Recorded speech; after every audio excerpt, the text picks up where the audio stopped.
Today, we're delighted to welcome Djojohadikusumo, Deputy Chairman of the Gerindra Party's governing board. Hashim is the youngest son of the late Dr. Djojohadikusumo, considered the leading architect of Indonesia's modern economy, known to many of us who have followed Indonesia for a number of years.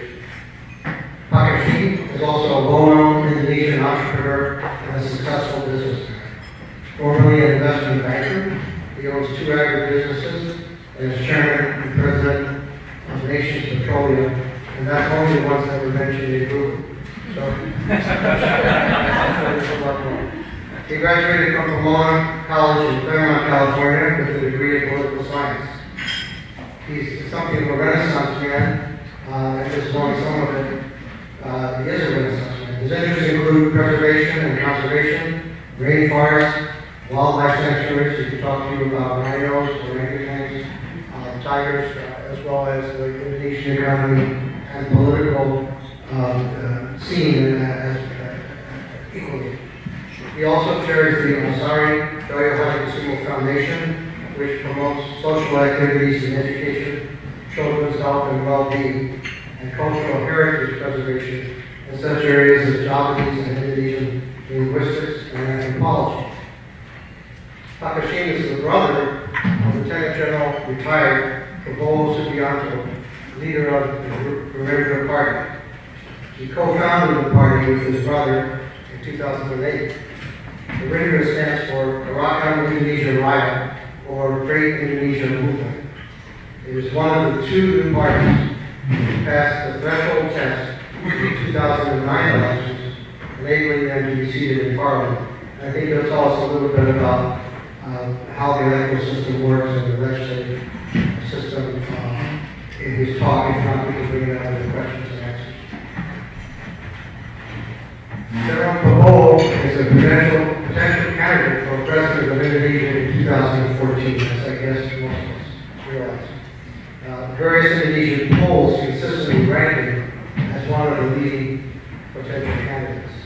Hashim will speak today on the Gerindra Party's views, his assessment of the prospects of the Gerindra Party and of General Prabowo in the 2014 legislative and presidential elections, and his perspective on the overall 2014 political landscape. His talk will be followed by a Q&A session.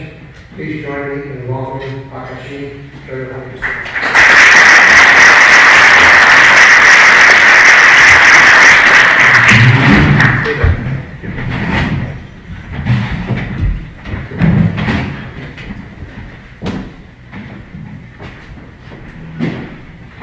David and Aaron, thank you for your kind hospitality and this great setting.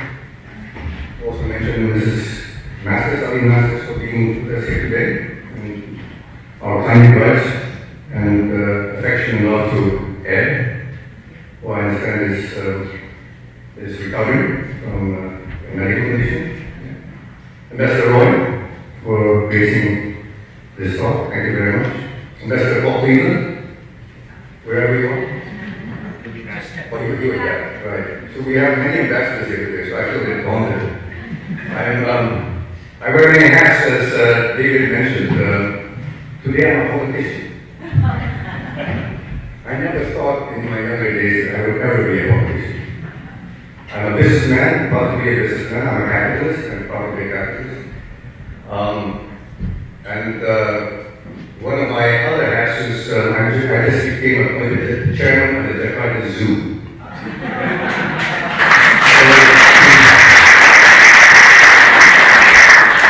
My good friend, the new Jakarta government, Jokowi, was kind enough to appoint me Jakarta, chairman of Jakarta Zoo, because he and I both have shared the same interest, the same love for wildlife conservation.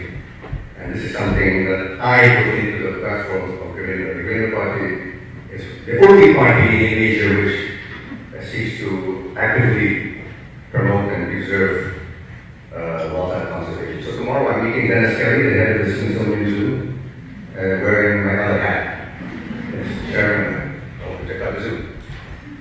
Ladies and gentlemen, I want to thank all of you for making me feel at home.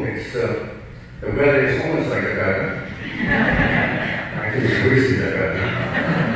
And as my wife, Ani, who's here with me today, Ani, can we say, can you?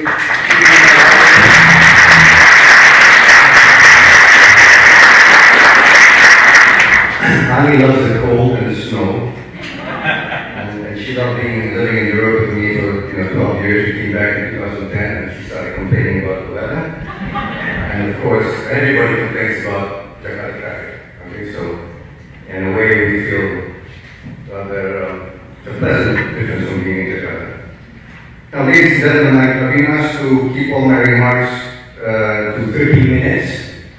It's going to be an effort, David, because 2 days ago on Monday, my brother Prabowo and the leadership of our party declared our manifesto, the new manifesto, and our program, which we call the 6-point program.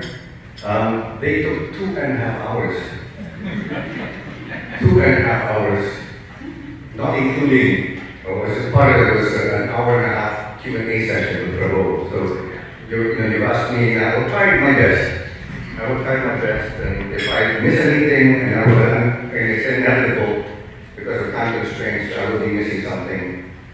Of our program, we have a very interesting program which I actually spent 9 months with our team to draft. We took 9 months of effort to draft this program. This program is an offshoot and derivative of the program that we actually drafted in 2008, and which we Ambassador Gerindra Party, sama datang Bu, Ibu Rosa.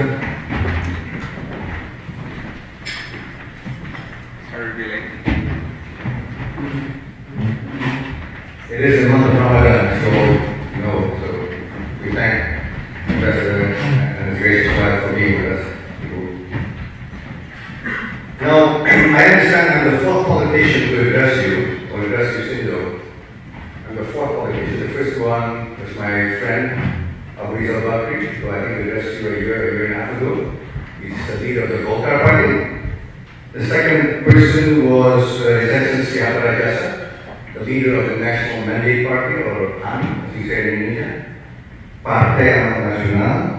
The third politician I understand has addressed you a month ago, Gita Wirjawan, from the governing Democratic Party. I'm the fourth politician. But there's a difference. The first three politicians are members of the government. They're members, each of them are members of parties which are of the members, constituent parts of the governing coalition. Gerindra is the opposition party. I'm an opposition politician, and there's a reason why we're in the opposition. And I hope in the next 29 minutes to be able to explain why. 28 minutes. We agree that David will wing at me as time goes on, and that's a 5-minute towards the end. And I'm sure during the Q&A that will last about 30 minutes, we'll be able to address some of the other questions. Now, Gerindra, what do we stand for?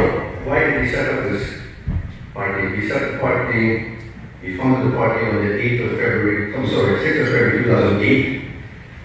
Gerindra is 5.5 years old. We are the second smallest party with 26 members in Parliament, but we were fortunate to get into Parliament. There were 38 political parties competing in the last election in 2000. Ambassador Cleveland, would you like to join us? There were 38 parties which competed in the 2009 election. Because of the changes in the election law, we have 12. We have now 12 parties. So a reduction of 26 parties from the 38 to 26. The threshold for getting into the parliament is raised from 2.5% to 3.5% of the vote. And that will be another hurdle for many parties. Now, Gerindra, what do we stand for? Why did we set up this party? Well, basically 2 reasons. The founding fathers of the party, of which I found myself a member, had 2 things in mind. One is to protect and preserve the pluralistic, multicultural, and multi-religious character of the Indonesian state. So basically, we want to preserve and protect Pancasila, the state ideology of Indonesia since 1945, which ensures the equal treatment of all Indonesians under the law. This is a very important point because Indonesia, founded in 1945, proclaimed its independence on the 17th of August 1945, was an association, a voluntary association of tribes,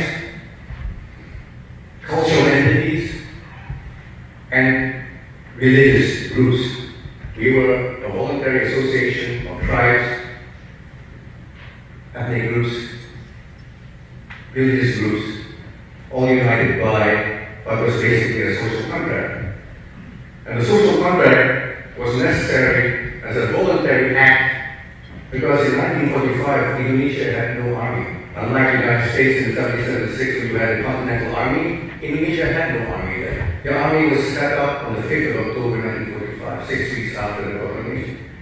So Christian groups, Hindu groups, Buddhist groups, all the minority tribes, or suku, as we say, suku bangsa, voluntarily joined the Republic of Indonesia because of the promise of equal treatment under the law provided by the state ideology, Pancasila.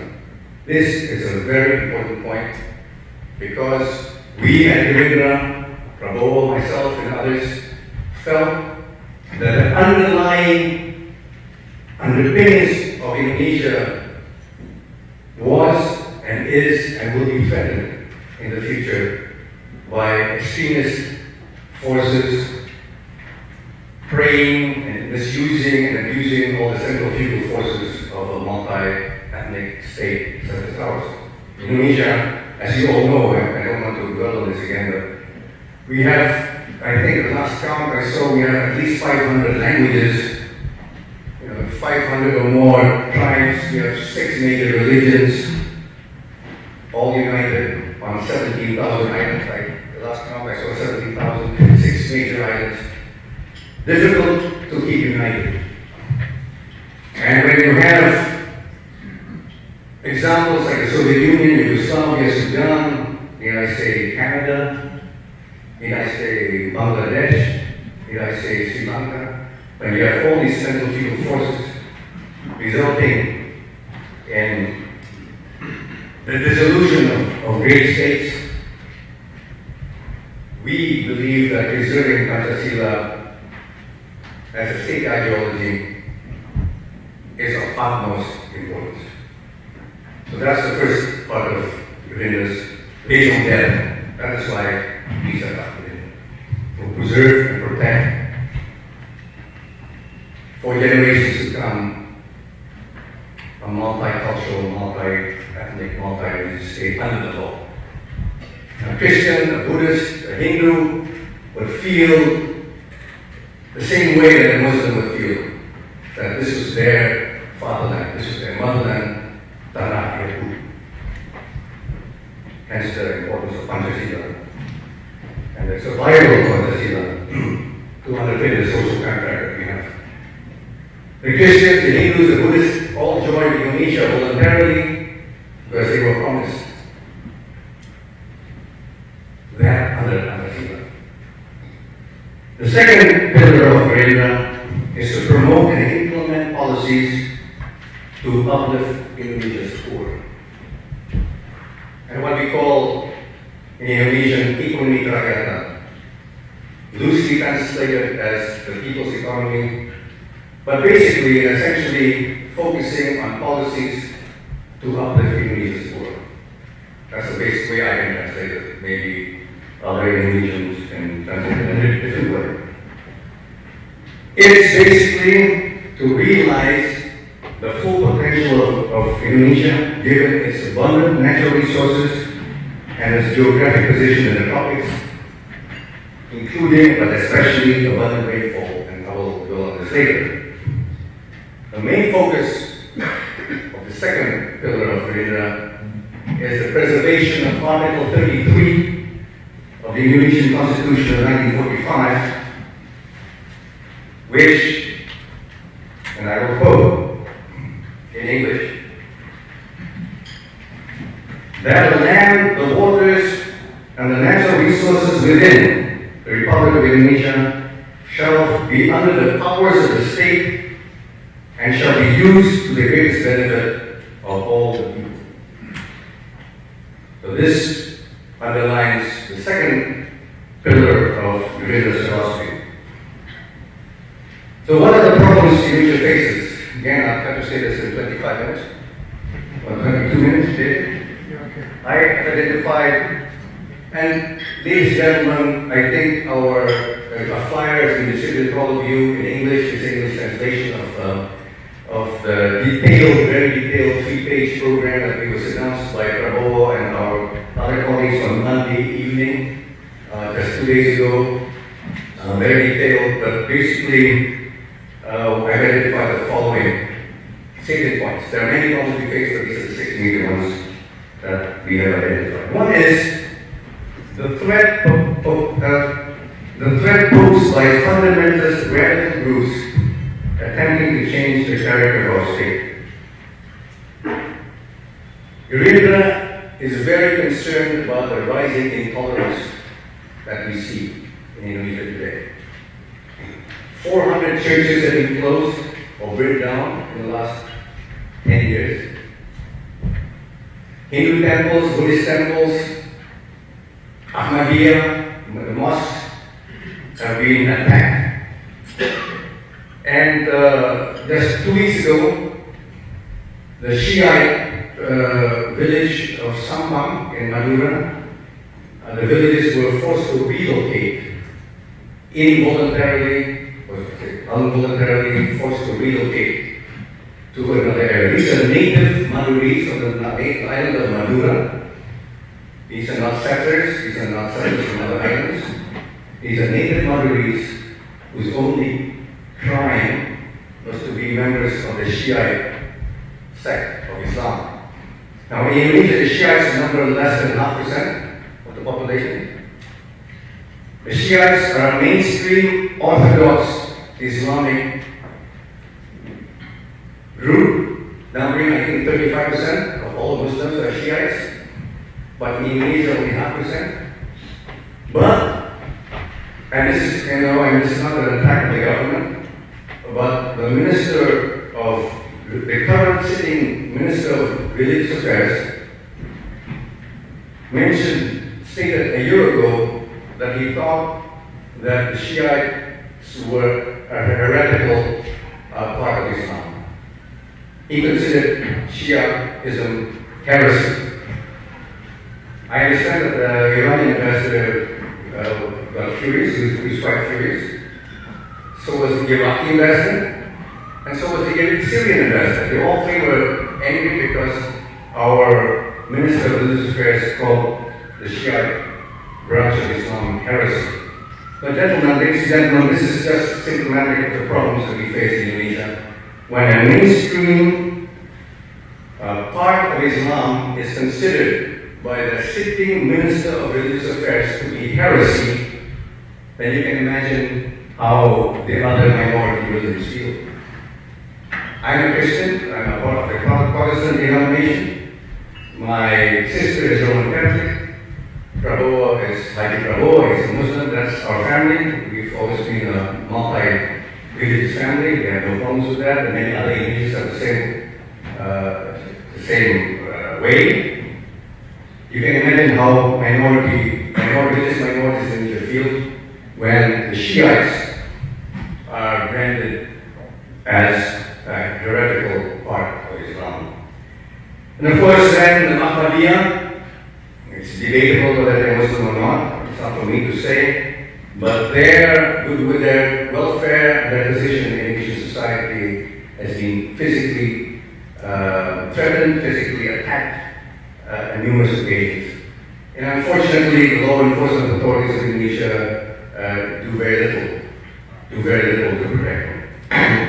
There are gruesome scenes on YouTube, which all of you can take a look at. And this is one example of the anxiety, alarm felt by minorities in Indonesia today. So that's rising intolerance. I can speak for hours on that, but because of time limitations. Now the second problem we face is widespread debilitating poverty and increasing social economic disparity. Now here, ladies and gentlemen, and this is no disrespect to our embassy and to our colleagues, who do a fantastic job here representing Indonesia, but the fact of the matter is that when we look at official statistics in Indonesia, which say that only 12% of Indonesians live below the poverty line, so then I ask, where is the other, 55% that the World Bank says is poor? According to the World Bank, between 50 and 55% of Indonesians below the poverty line. According to the Indonesian government statistics, BPS, Bureau Pusat Statistik, only 12% of Indonesians are poor, below the poverty line. So the question is, where is the other 38 to 43%?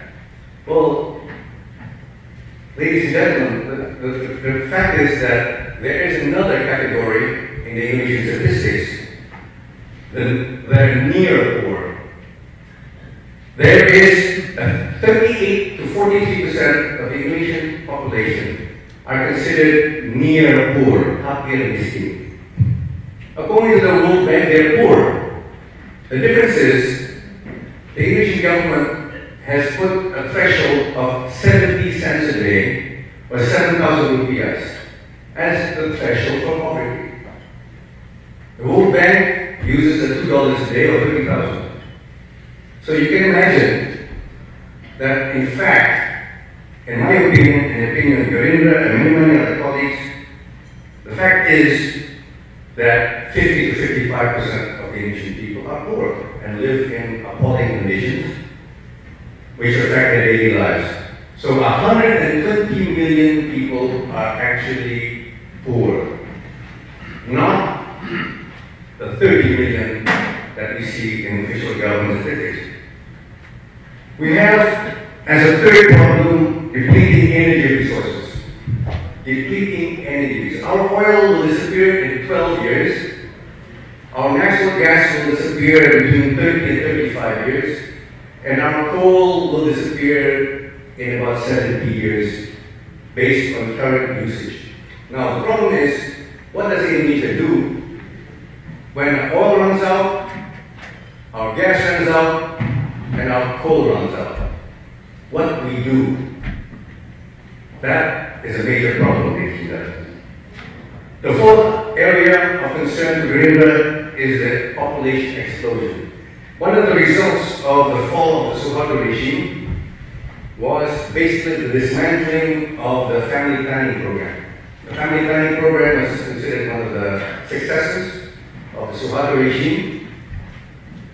Essentially, the family planning program was dissolved in essence, but not in name.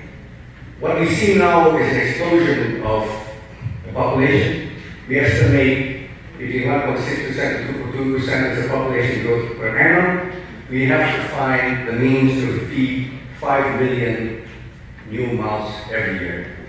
5 million. We estimate the population of Indonesia, if the population growth is unchecked, to go to about 330 million people from the current 245 million. And then, of course, the problem of corruption and weak governance. Most Indonesian observers or foreign observers of Indonesia read in the papers, there's not a day that goes by that we don't have a corruption case mentioned, and often 2, 3, 4, 5 cases a day. This is a major problem. As of last week, I think 175 to 180 bupatis, or county chiefs, regions, have been indicted or imprisoned. I think up to about 70 to 18 governors have been indicted or imprisoned. Corruption is endemic, it's a cancer on our society, and it's a major cause of great concern because basically a misallocation of resources. And the last point that I have today is the widespread environmental degradation and deforestation of our country. And as of last count, we have seen a figure of 58 million hectares, or 150 million acres of rainforest are either gone, depleted, or severely degraded. 58 million hectares, or 150 million acres. Now, what are the priorities for Gerindra? There are many priorities, but we've identified 9, which I'd like to mention this to you today. One is infrastructure. Gerindra will pour massive resources to infrastructure. Everybody who's been to Jakarta lately has seen the traffic problems of Jakarta. Is one of various cities. There are Bandung, and anybody who goes to Bandung on weekends can see the traffic problems. You go to Surabaya, people now complain about Jogja, Semarang. Almost every major city of Indonesia has severe traffic problems. Anybody who's been to Jakarta lately has seen all the frequent brownouts or blackouts. Severe power shortage.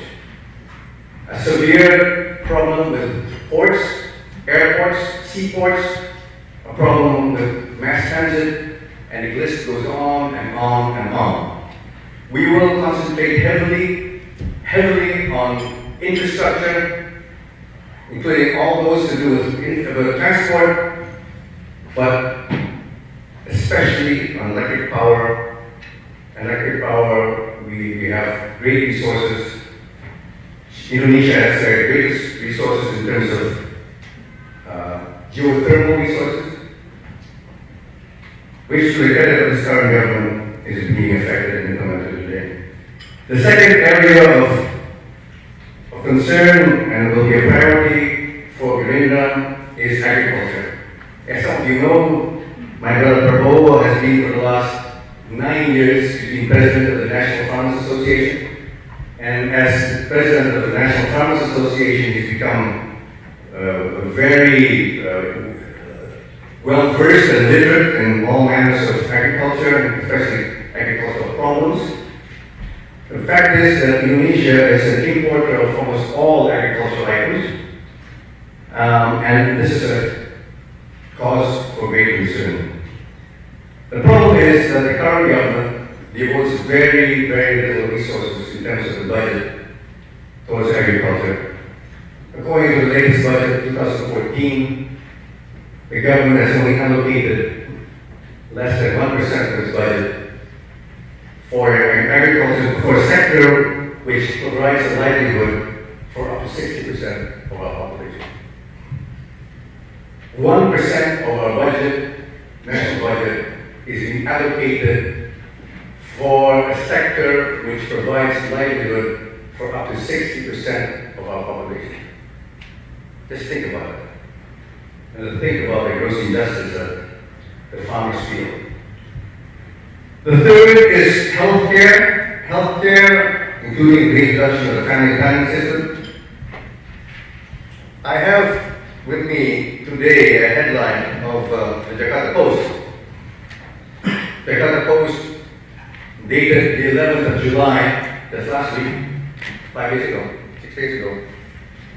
And the headline is, "A stunted and overweight generation." And what does it say here? And this is something that I've known for a long time, but now the World Bank has come out. 36% of all Indonesian children below the age of 5 suffer from severe malnutrition. 36%. And because of severe malnutrition, the World Bank fears the stunted growth will affect the productivity of a future Indonesian workforce.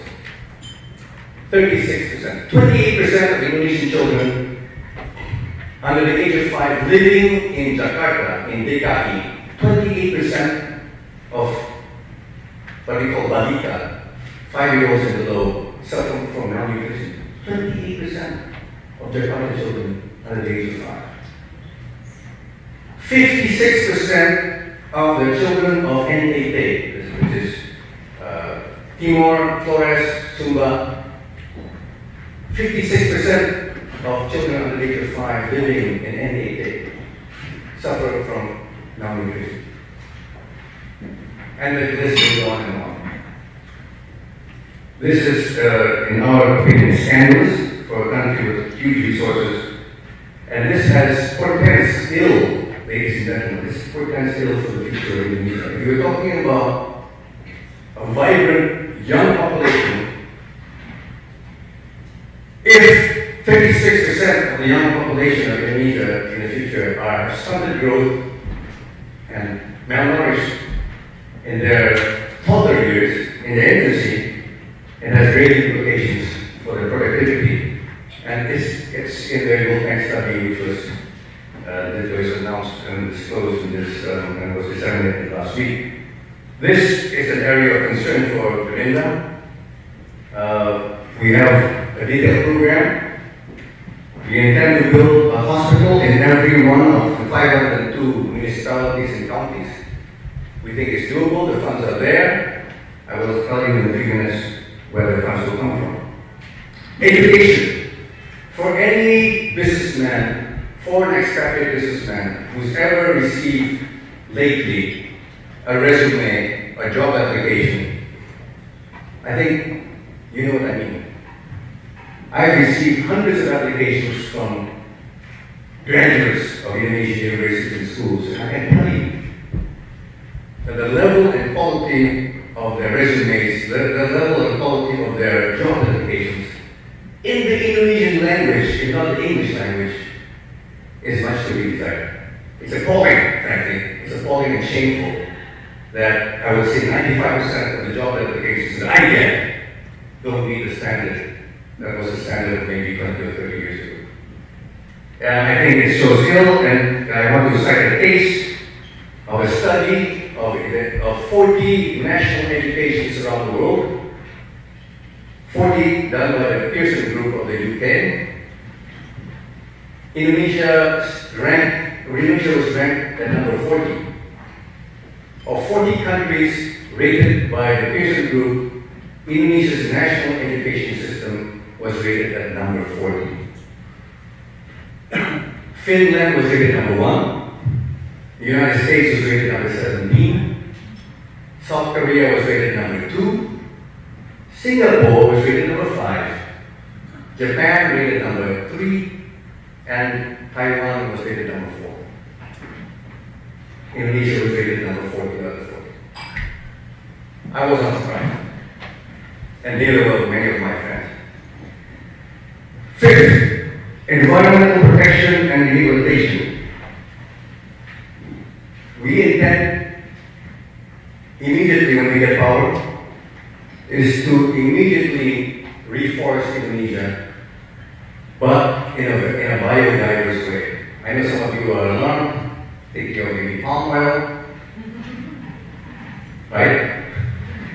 Monoculture, I agree, very, very bad.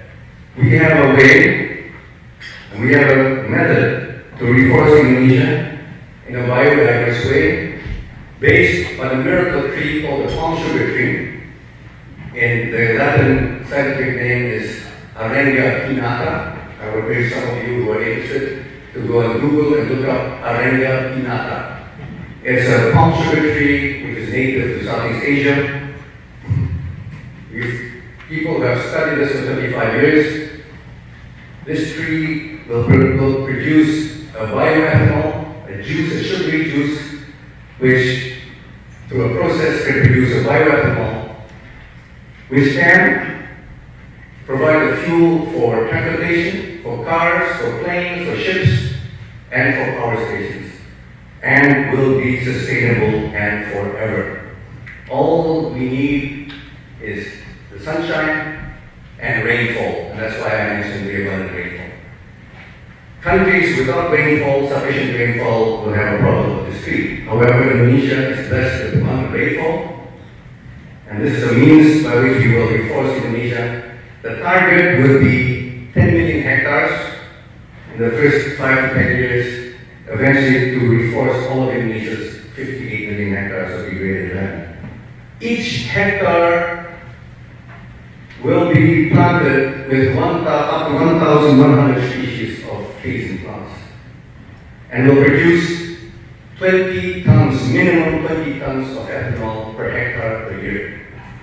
So you can imagine if we were to eventually reforest Indonesia with 40 to 50 million hectares of biodiverse forest based on the palm sugar tree, we will be able to produce at a minimum 800 million tons of ethanol per year minimum. Studies have been done.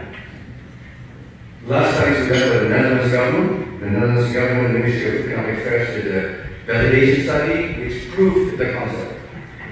And we will, as we get into power, immediately implement this program. This program, this tree, is well known to the Indonesian government. In fact, the current government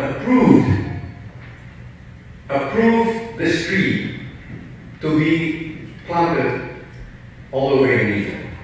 That was 6 years ago. Gerindra will implement that program. One of the major problems we face, ladies and gentlemen, in spite of the abundant rainfall that I mentioned, is the fact that our water resources are disappearing. Scientists have told me that in Sumatra and Java, because of the deforestation and the denuding of all the forest cover on mountains, the number of water sources, aquifers, groundwater sources, have disappeared by 80%. 5 minutes left. 80%. Highly disturbing. We will implement policies to restore water resources all over Indonesia. The sixth area of concern, the sixth area where it's a priority for us is the combating of corruption. Need I say more? When I have time at Q&A, I'll tell you how we're going to do it. Big problem. 7 is the eradication of human trafficking and illicit narcotics. We came to the shocking reality that human trafficking is a major part of criminal activity in Indonesia. I found this out from my daughter 2 years ago. It's a major problem, unrecognized. The only problem is that the National Police Force, which wants to do its best to combat human trafficking, which afflicts the lives of hundreds of thousands of children. My daughter rescued a 12-year-old girl last year from a brothel. This girl had been committed to the brothel by her aunt. She was an orphan. She was an orphan girl. She was 8 years old when she was sent to the brothel. The police rescued her at the age of 12 after 4 years enslaved in a brothel. And I'm very proud of the fact that my daughter is running for parliament next year, primarily because she wants to get rid of human trafficking. And she wants to restore a normal life for all the 12-year-old and 8-year-old and 10-year-old girls who are still in brothels in Indonesia today. It's a major problem which I did not recognize, which Prabowo didn't even know about, I didn't recognize, none of us. That is part of our program. There are only 5 police officers assigned to fight human trafficking in the whole of Indonesia today. 5. Not because the police don't want to fight it, because they don't have the money for it. We will enable the police force to have the resources, the money, the equipment to be able to fight human trafficking all over Indonesia. Illicit narcotics is a major problem. There are 5 million Indonesians who are drug addicts today. 5 million. I'm very proud of the fact that I'm also president of the Indonesian Chess Federation. David, you didn't mention that. But the Indonesian Chess Federation is now supporting our DEA, our Drug Enforcement Agency, BNN. We are providing chess masters and chess trainers to help rehabilitate drug addicts. The theory is that you get these people away from one addiction and you get them to another addiction. A more wholesome addiction. Chess. The only thing that they care about is coffee and some cigarettes. You can take for 5 o'clock in the morning. Well, finally, the 2 other areas of focus for us is the empowerment of women. The Gerindra Party promises, this is a commitment, to the women of Indonesia, we will have a minimum of 30% of women at cabinet and cabinet level posts. And this is a result of lobbying by the women of the Gerindra Party, by the way. The Gerindra Party is very vulnerable, very active, very bossy, very proactive, and we're all afraid of them. All the men are afraid of the Gerindra women. So we've agreed to have a minimum of 30% of cabinet and cabinet level posts reserved for women. Lastly, but not least, but we have so many other programs, is the protection of religious freedoms and other human rights. That is our last position, last focus, but not least.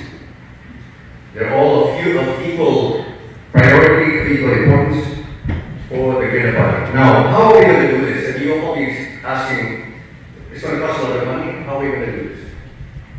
Indonesia, contrary to opinion, is actually a very rich country. I didn't realize how rich Indonesia is until I looked at the data.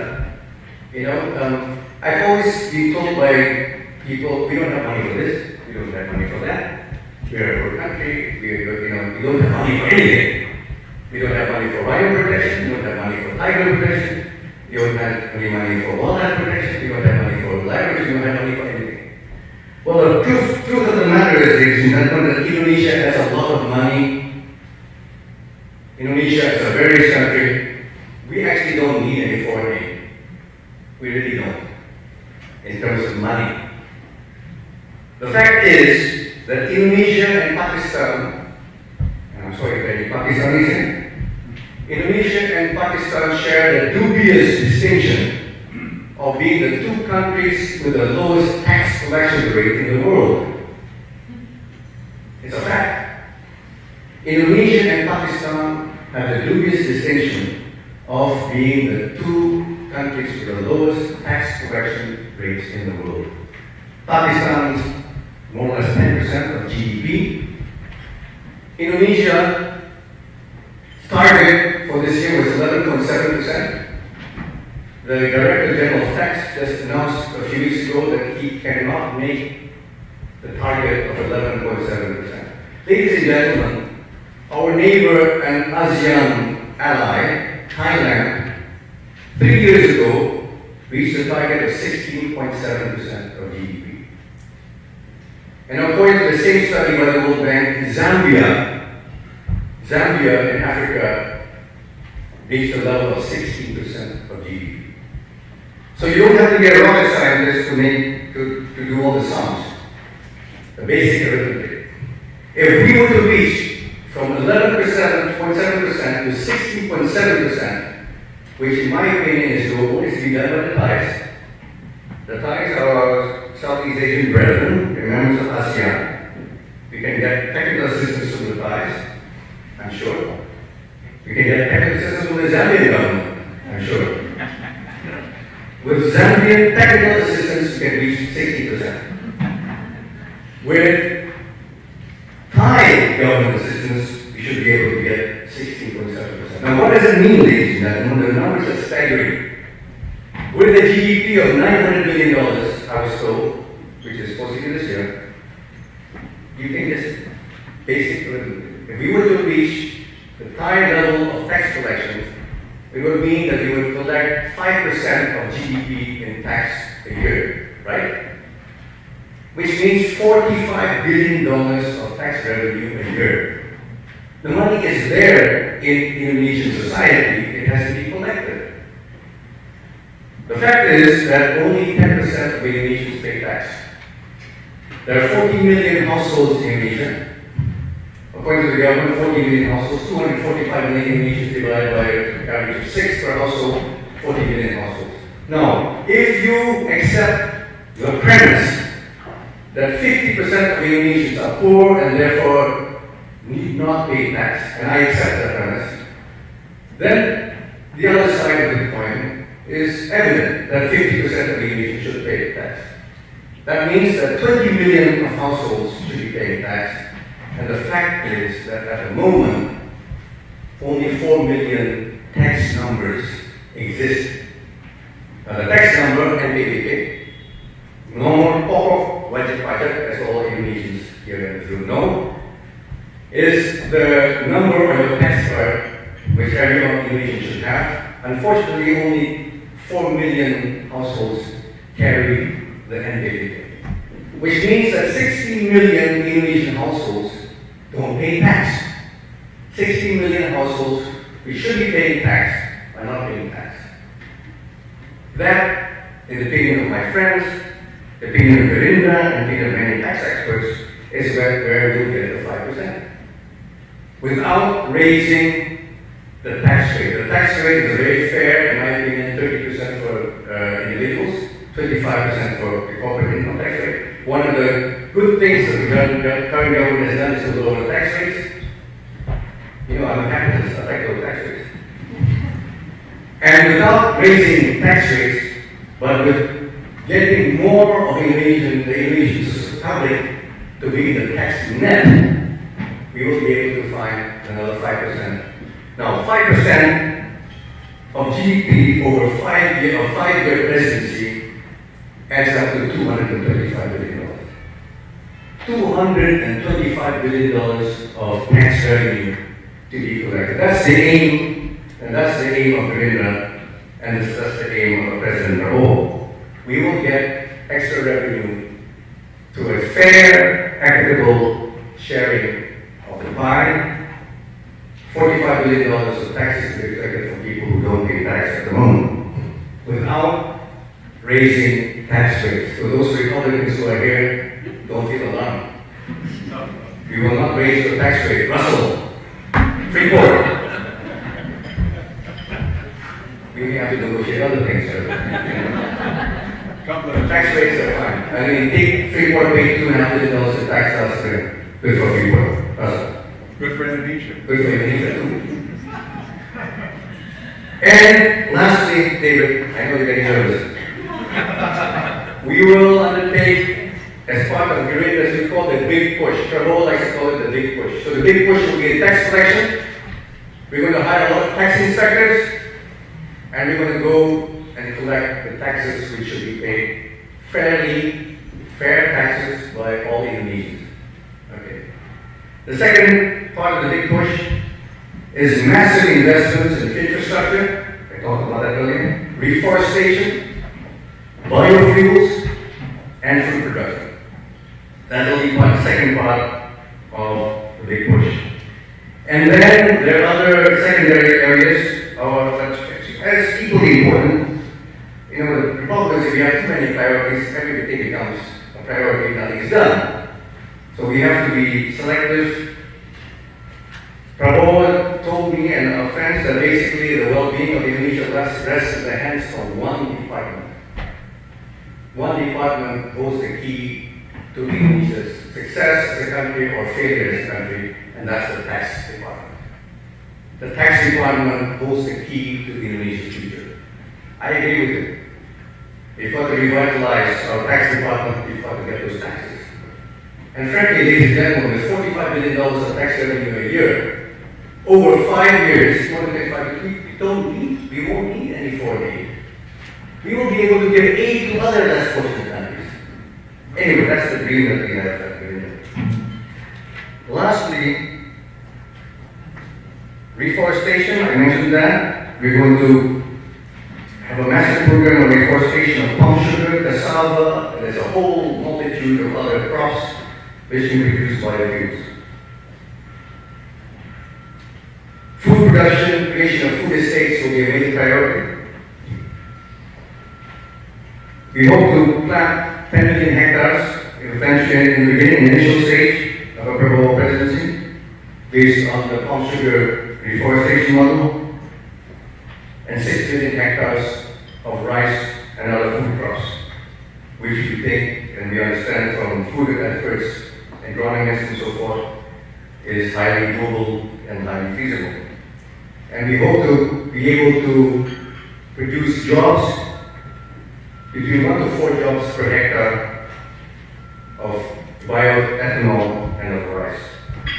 Now I think the last minute, I'd like to just quote from my brother Prabowo, the leader of our party, and I quote him verbatim.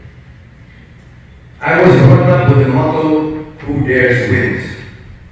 Siapa berani menang in Indonesia. I think this is a time for Indonesia to dare to do what many others consider impossible. To achieve the dreams of our founding fathers in 1945, an Indonesia that is just and prosperous. A republic that can protect all its citizens, regardless of race, religion, ethnic, or social background. A republic that is respected because of the welfare and happiness of its people and its contribution to peace and harmony amongst its neighbors. Thank you very much.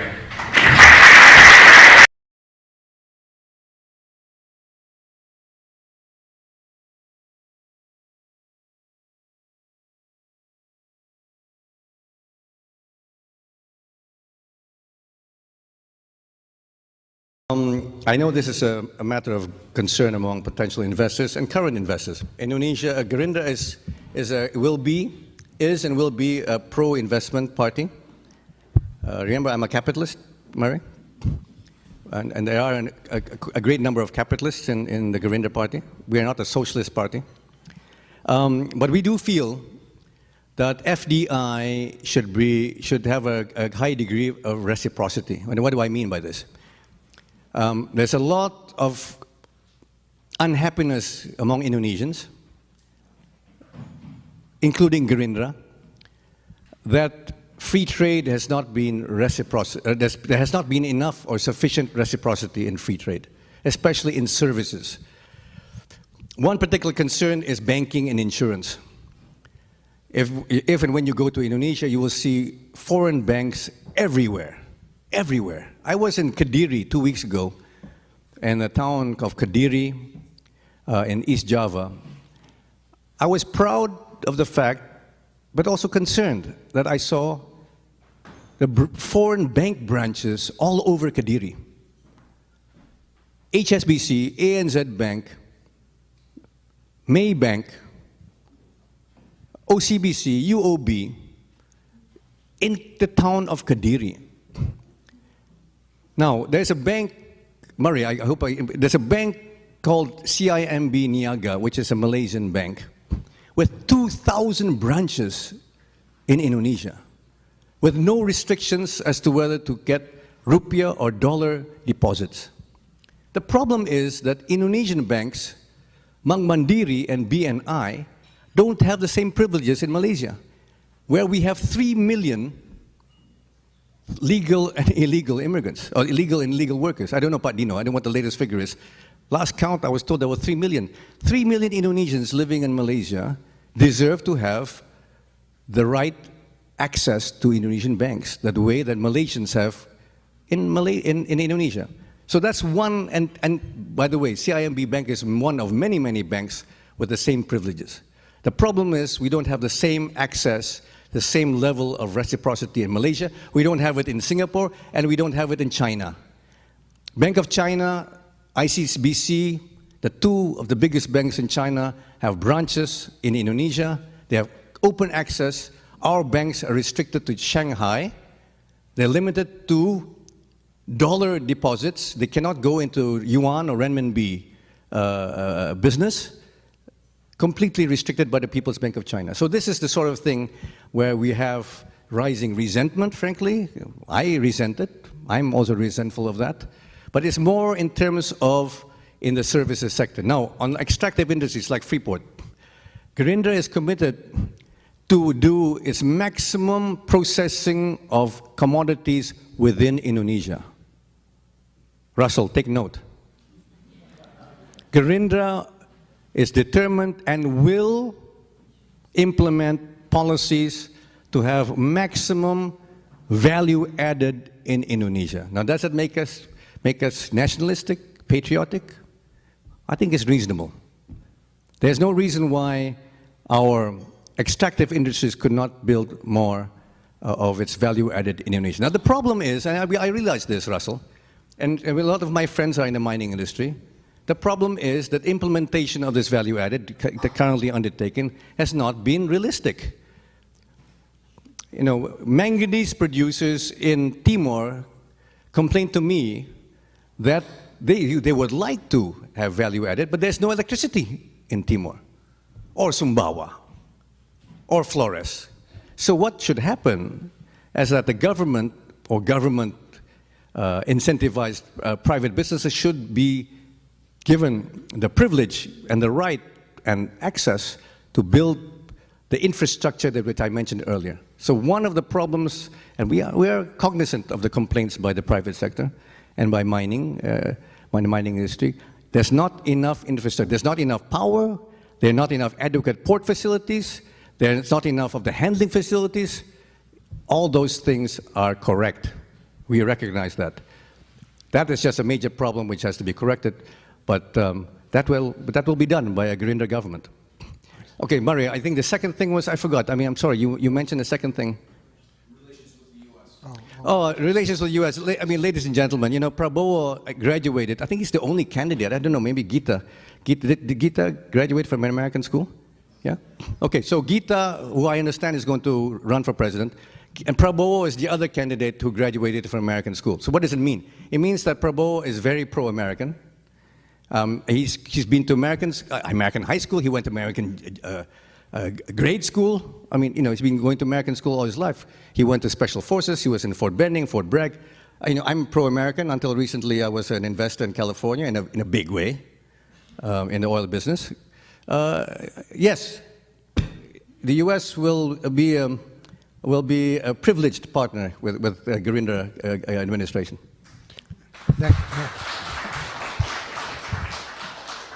Yeah, a young lady, please. Thank you for your talk today. My name is Jillian Morris. I'm with Management Systems International. And I was very intrigued about your party's position on sugar palms and biofuels. But you also have spoken both in your prepared remarks and in your answer to the last question about issues with infrastructure, ports, roads, airports.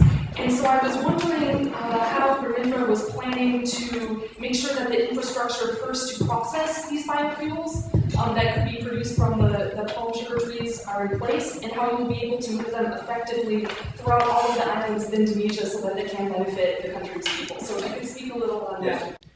Okay, so the palm sugar reforestation model, which is a model which has been examined and tested by various international governments, in the latest one being the Netherlands. And the key is basically to have access to degraded lands all over Indonesia. We will reforest degraded lands. The emphasis will be on private-public partnerships. We would want to invite foreign companies to come in. In fact, we feel there's a role for companies like Exxon, BP, ConocoPhillips, oil companies, which are in essence energy companies, to come in and replant Indonesia and keep being in the energy business. The difference being, you know, one based on fossil fuels to another based on a sustainable energy energy source. So, infrastructure is going to be very important. We will have to do ethanol plants. We will have to, but the planting, the big emphasis will be on the planting. It'll take about 6 years for a palm sugar plant to reach gestation period. The plant will live until the age of 12 to 14 years old, and then the plant will regenerate by itself naturally. So it's a two-day thing. I mean, I can get Dr. Willie Smith to explain to you, but it's very, very exciting. The Tanzanian government, Tanzania in East Africa has a big problem with deforestation. They don't have their own native sources of oil and gas. Therefore, the people, for cooking, they have to cut down the forests. And there's a huge problem of desertification in Tanzania. The Tanzanian Minister of Environment, who's a woman, I think she's still Minister of the Environment. She came to visit us a few years ago. She went to Manado. She took a look. She's very, very impressed. She wants to do, and she's persuaded the Prime Minister of Tanzania to adopt this thing. So we actually can help countries in Africa and others. One idea is to, in fact, do this in Haiti.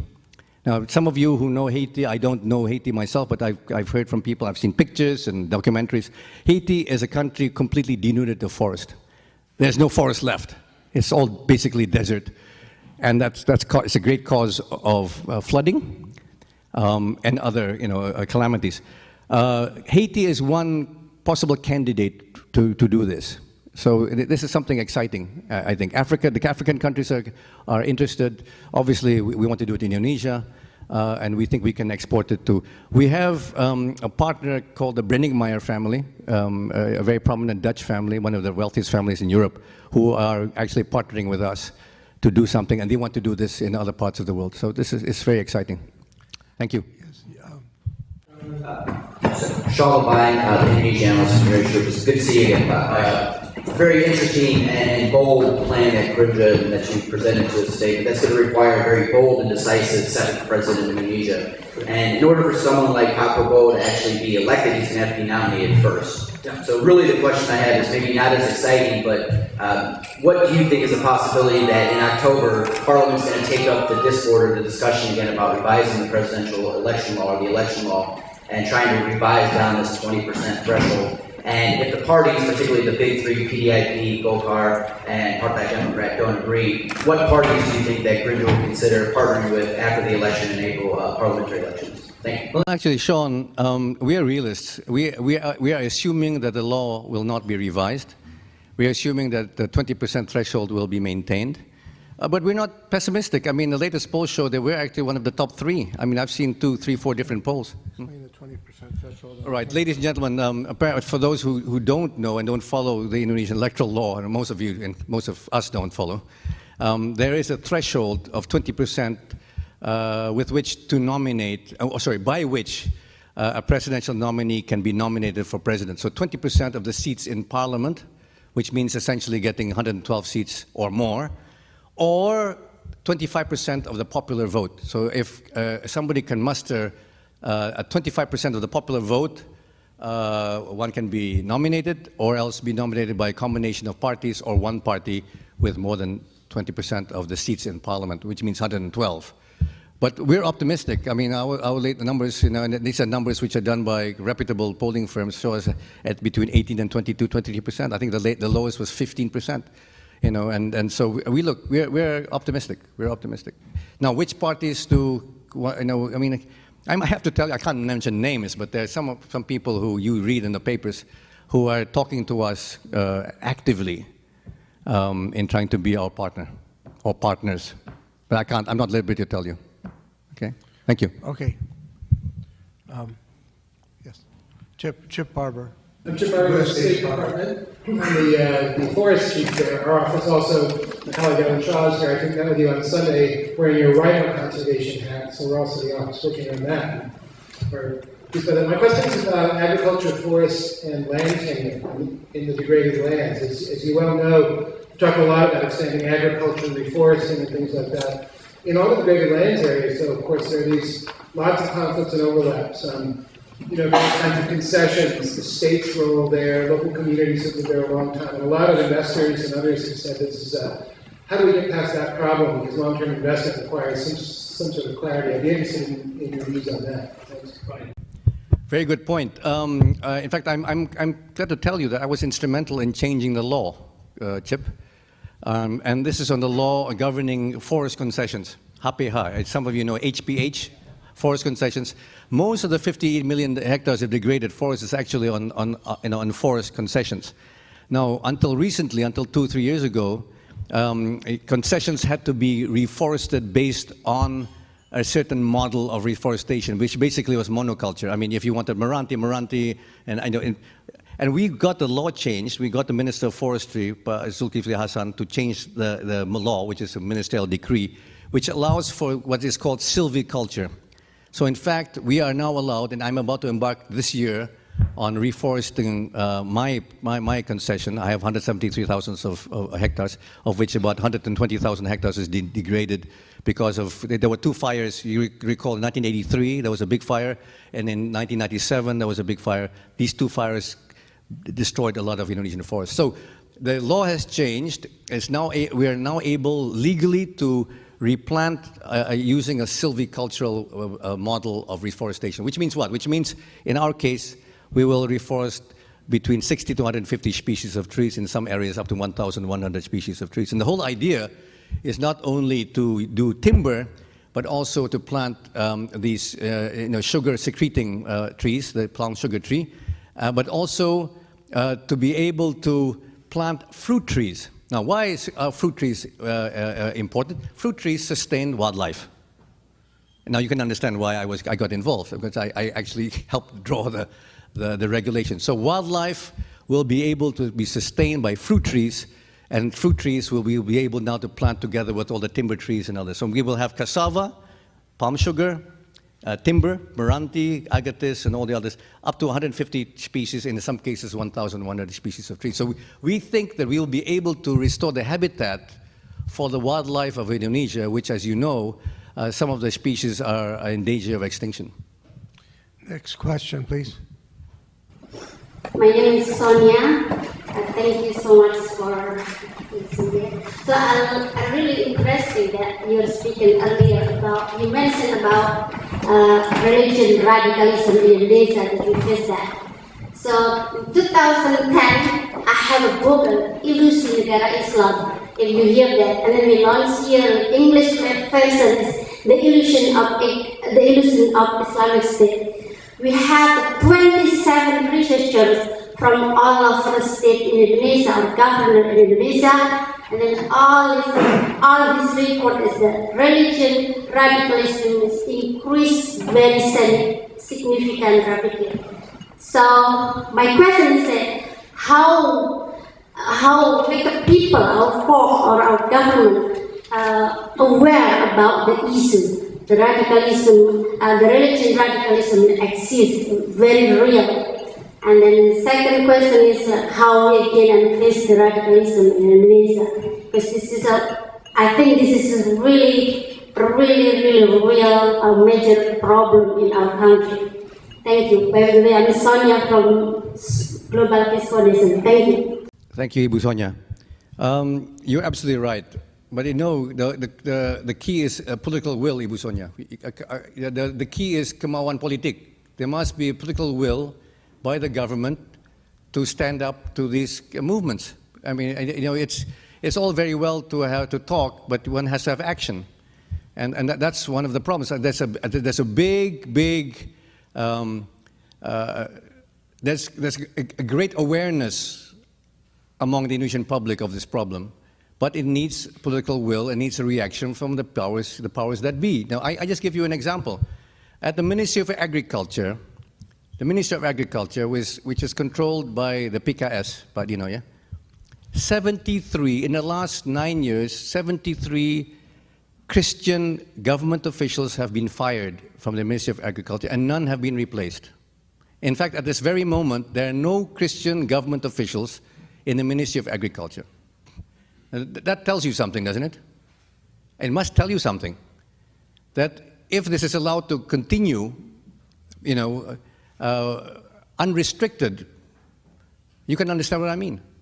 You know, in one ministry alone, 73 Christian government officials have been relieved of their posts in 9 years. None have been replaced. Not a single Christian government official is in a post in the Ministry of Agriculture. That's what I mean by political will. The government of Indonesia must stop this discrimination. Jerry. Thank you. Thank you, Hashim. Jerry Hyman at the Center for Strategic International Studies. You mentioned one of your 9 priorities, thank you for the details, was corruption and, I would imagine, better governance.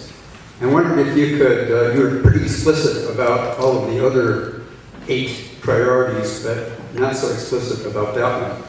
And connected to your notion of political will, I wonder if you could be a little more explicit about what you would do about the bloated bureaucracy, about corruption, about the connection with, some people say, I'm sure you would disagree, big business. And I wonder if you could help us understand the specifics of Gerindra's policy? What we will do, we have a specific plan on what to do. We will immediately extend prison sentences for violators. One of the things which gets me very, very angry is when I see corrupt officials getting 1 year prison term, 2 years prison term, 3 years prison term, and then you find them out of the prison for good behavior. For good behavior.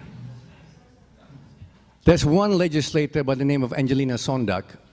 She was a celebrity film star, beautiful woman, corrupt woman. She was convicted to 2.5 to 3 years in prison for embezzling $4 million US, 36 billion. So at the time it was 9,000 rupees, but between 3.6 to $4 million.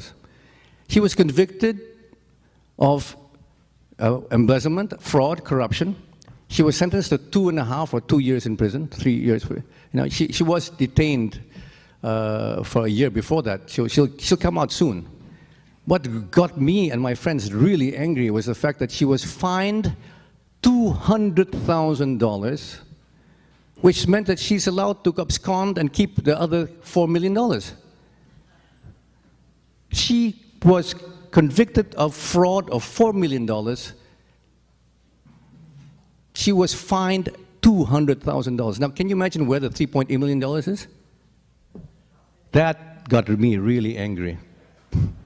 That's the problem with our judicial system. The judicial system is too lenient. It's just too lenient. And it's by coincidence that often the jail sentences, are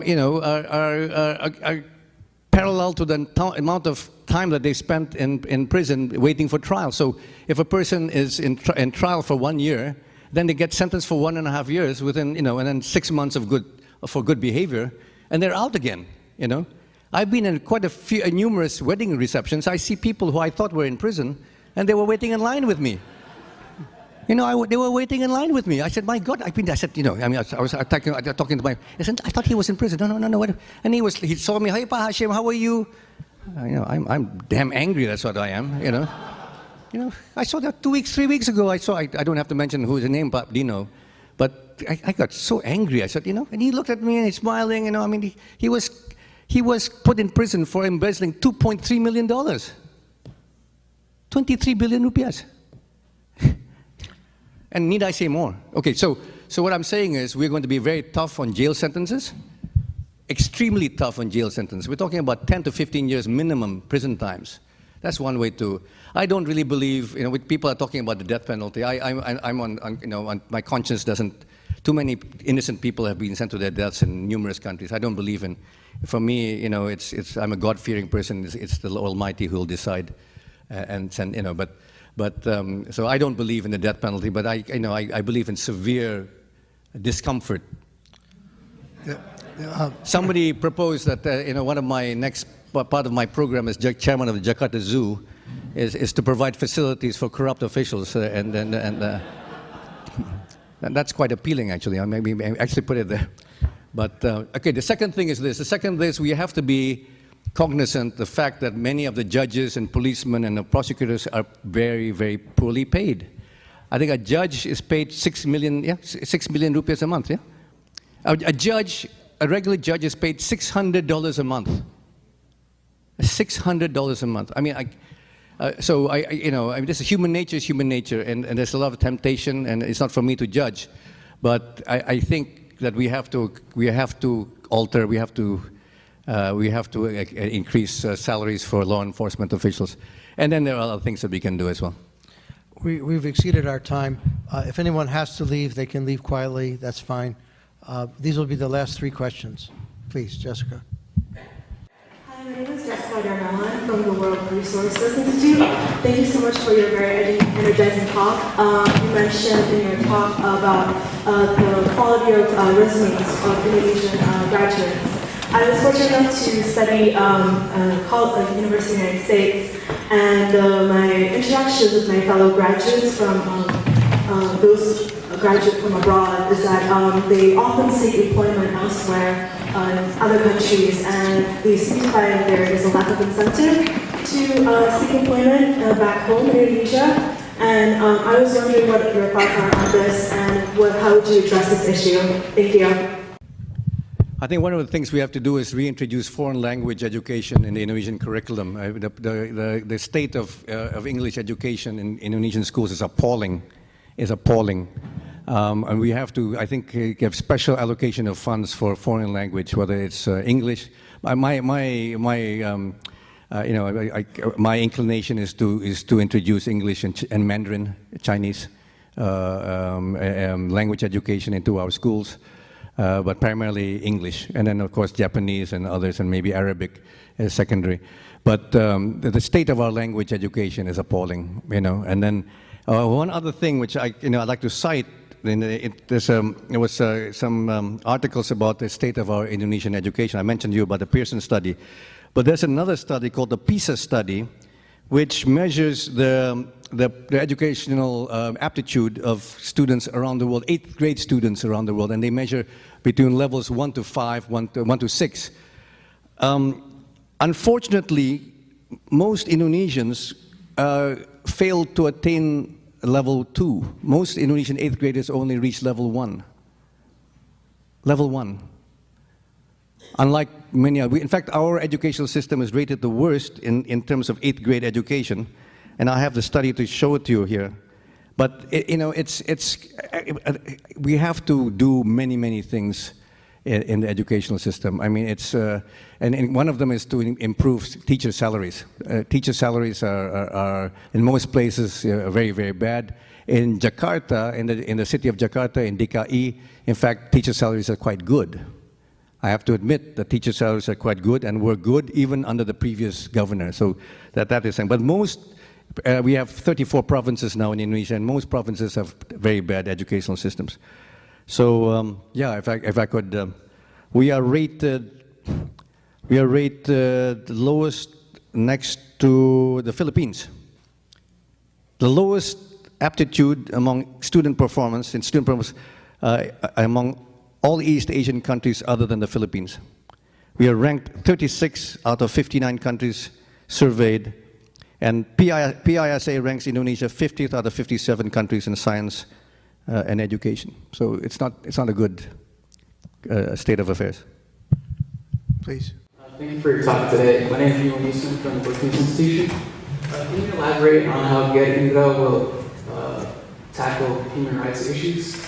And can you also tell me if Prabowo and Gerindra will rectify past human rights abuses, especially stemming from the May 1998 riots?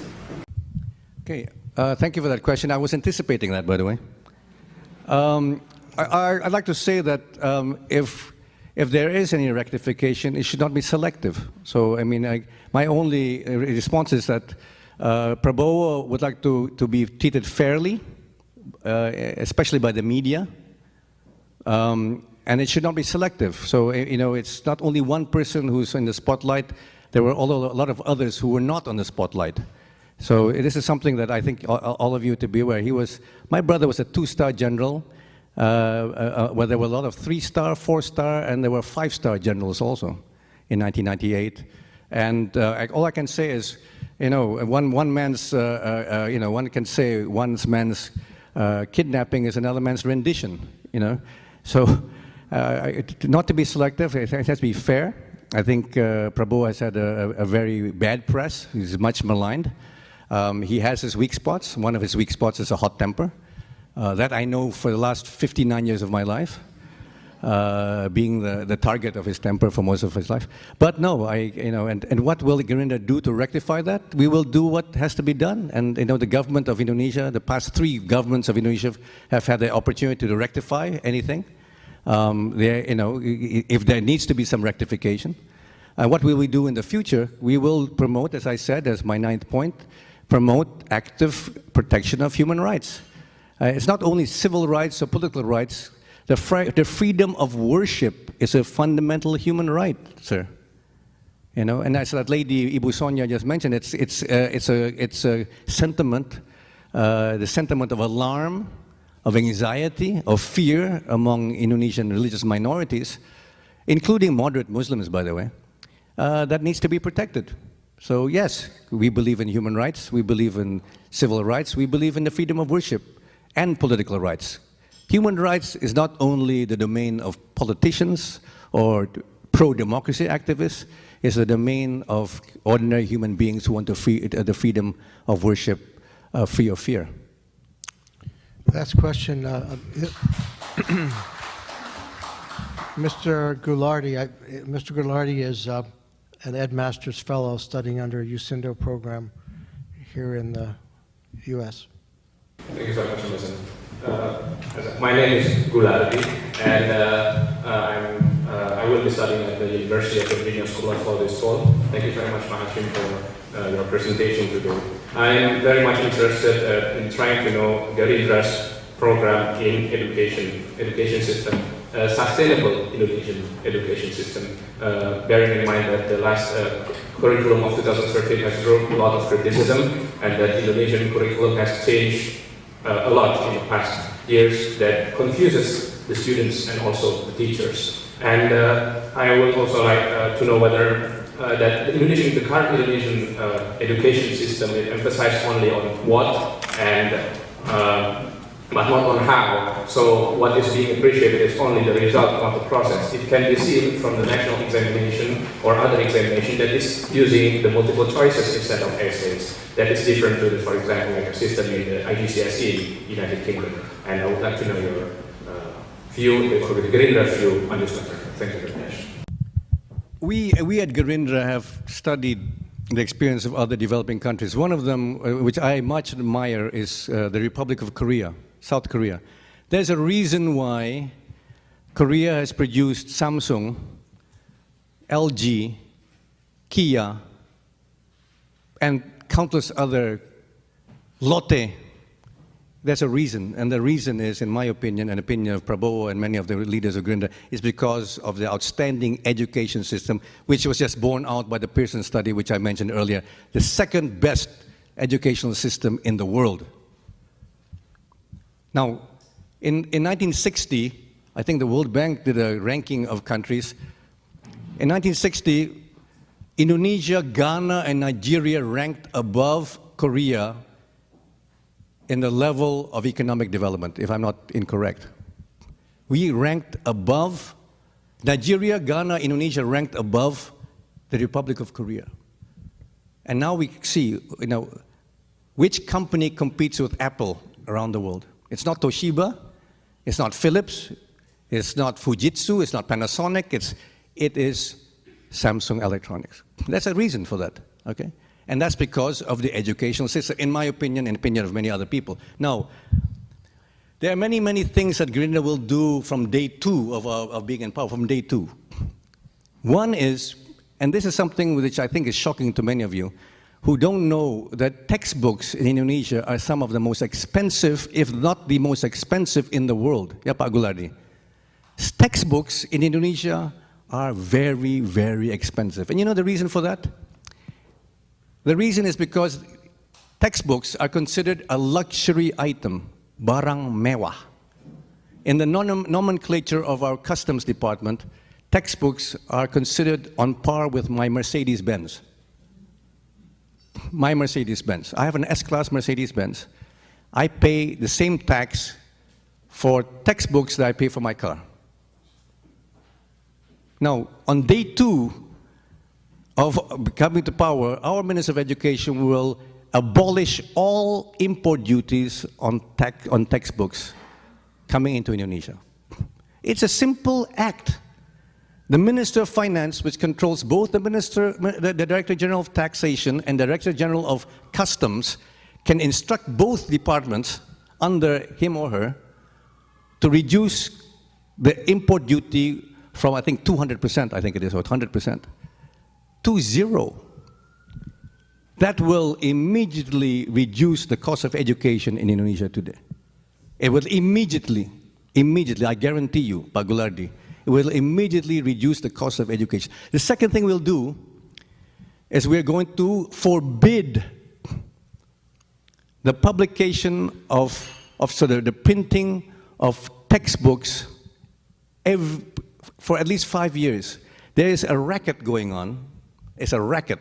It's a scam where Indonesian school children in both state and private schools have to buy textbooks, Indonesian language, arithmetic, all the basic textbooks have to be bought every school year. Often every semester, they have to buy new textbooks. The Indonesian language hasn't changed very much in the last 25 years, as far as I know. There's no need to do new textbooks every year. In fact, we don't need a textbook. When I was a student, when I was a pupil, I went to English schools, I used textbooks which were inherited from the previous class. And the previous class before that. In fact, when these textbooks were there for 10, 15 years. The English language hadn't changed. The Indonesian language hasn't changed since 1970-something, when we changed the spelling system. So there's no reason why English language has to be bought. The textbook has to be bought every semester in many places and every year in all places. We as Gerindra will immediately ban, will be a presidential decree, we will ban the publication and printing of new textbooks for basic disciplines. Because it's a scam, it's a money-making fundraising scam.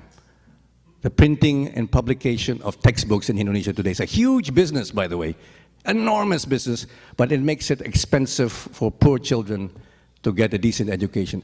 Textbooks, a major cost item for Indonesian children and their parents. This ought not to be, it should not be, and will not be. That's two basic items. The first week in power, we can do that. It's not a problem. Now, on the major fundamental way of education, we want to concentrate on vocational disciplines. We want to concentrate on to teach Indonesian children and eventually, high school graduates a way of making a living honestly, basically teaching skills. We want to concentrate on skills building for Indonesian students. It's all very well to produce social science students and social studies students and so forth and so forth, but oftentimes it's very difficult for social studies students and social science to get jobs. And here it's a difference from in the United States where you go to America. I went to American high school. I had a general education in American high school. Indonesians don't have that. They either go to an arts or a science-based curriculum. They get streamed into at a very early age. And this is not good. This is not good. I think we have to look at for more general studies curriculum for high schools and to make people more prepared for vocations. We have to concentrate on vocational education at a later stage, but we have to make people employable. The last point I want to make again is foreign language. But I don't think a foreign language is being taught properly, adequately in Indonesian schools.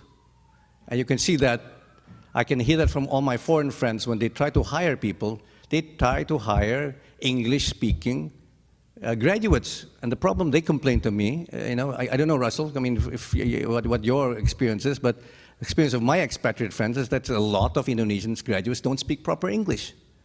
And this is something that ought to be addressed, and we have to allocate a lot of resources, one idea, frankly, is to ask, graduates of American and Australian and New Zealand and other English-speaking countries to send their graduates, many of whom are unemployed, to come to Indonesia while waiting for further employment in their home countries to be able to teach us and teach our students Indonesian. That's actually an idea which is being floated around. Okay. Thank you. Let's all thank Pak Hashim for informing us so nicely.